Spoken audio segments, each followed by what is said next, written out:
welcome to Sussex Street Christian Centre's Reflection Series. We continue to look at the Gospel of Mark. We are working through the Gospel by the subheadings found in each chapter. And we really hope that you're blessed by the reflections and that they help you to grow in your relationship with God and maybe challenge you, inspire you into action as disciples of Jesus. Today we are looking at Mark chapter 14, but in a slight change we're going to look at verse 1 to 2 and then verse 10 to 11. And today I'm reading from the Contemporary English Version.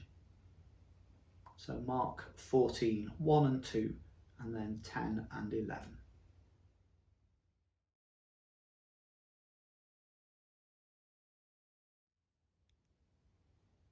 It was now 2 days before Passover and the festival of thin bread. The chief priests and the teachers of the law of Moses were planning how they could sneak around and have Jesus arrested and put to death. They were saying, "We must not do it during the festival because the people will riot." Judas Iscariot was one of the 12 disciples. He went to the chief priests and offered to help them arrest Jesus. They were glad to hear this, and they promised to pay him. So Judas started looking for a chance to betray Jesus.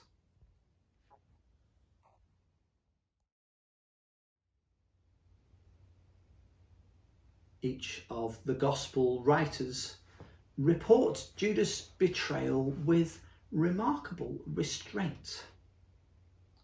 I think that the account of Peter's denial seems more harsh to the person described.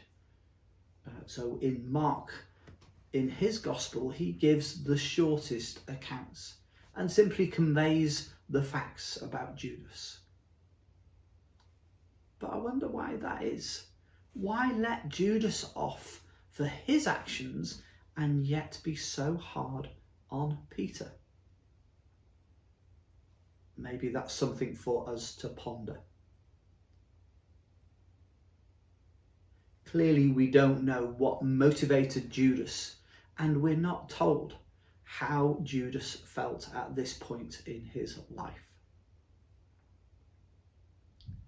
Why would Judas Iscariot, one of the disciples, one of the 12, one of the closest to Jesus, then betray Jesus?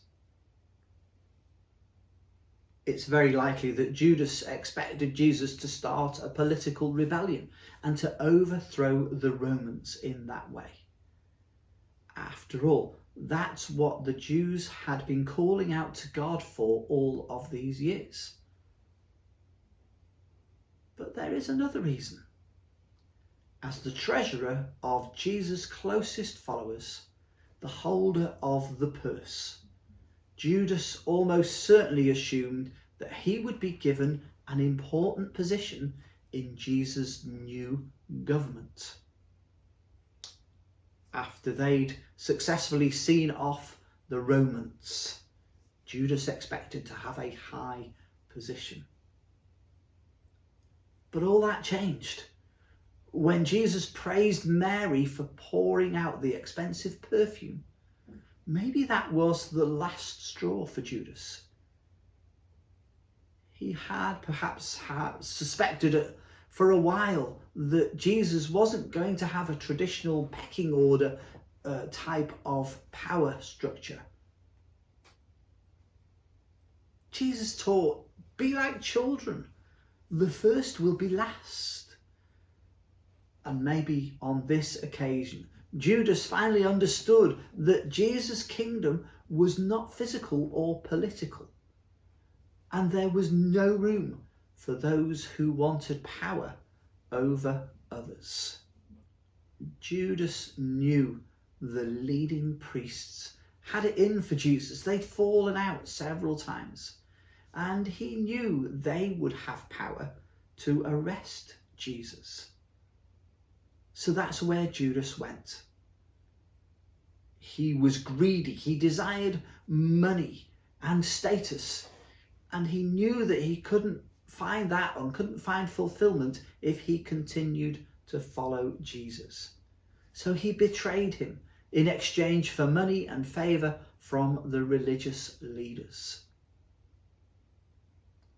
The enemies of Jesus must have been delighted when Judas agreed to give Jesus to them. The leaders had been having difficulty in figuring out how to arrest Jesus. So when an offer of help came from this unexpected person, this follower, this disciple, they took full advantage of the situation, and they promised Judas a reward, and as a result of that, Judas began looking for the right opportunity, when there would be no crowds around, when the people who had come to celebrate Passover were not around to prevent Jesus from being captured, and certainly to prevent a riot from occurring. So what can we learn from the account of Judas in Mark? We can certainly think through why the gospel writers seem to go easy on Judas in comparison to the way they treat Peter. But more importantly, how can we apply the account in Mark to ourselves?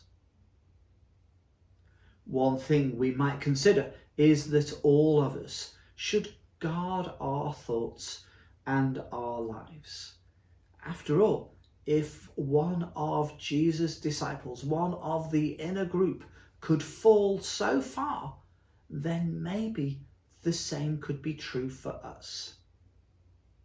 We need to be humble and stay close to Jesus' teaching to keep us from falling into the temptation to turn our backs on Jesus.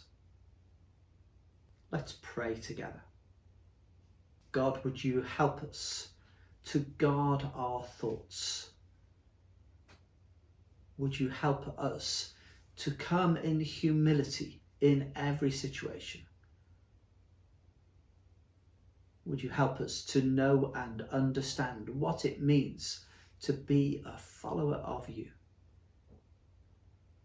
Would you help us to be willing to take up our cross and to follow you day by day, week by week? Help us, Lord, to be true disciples. Amen.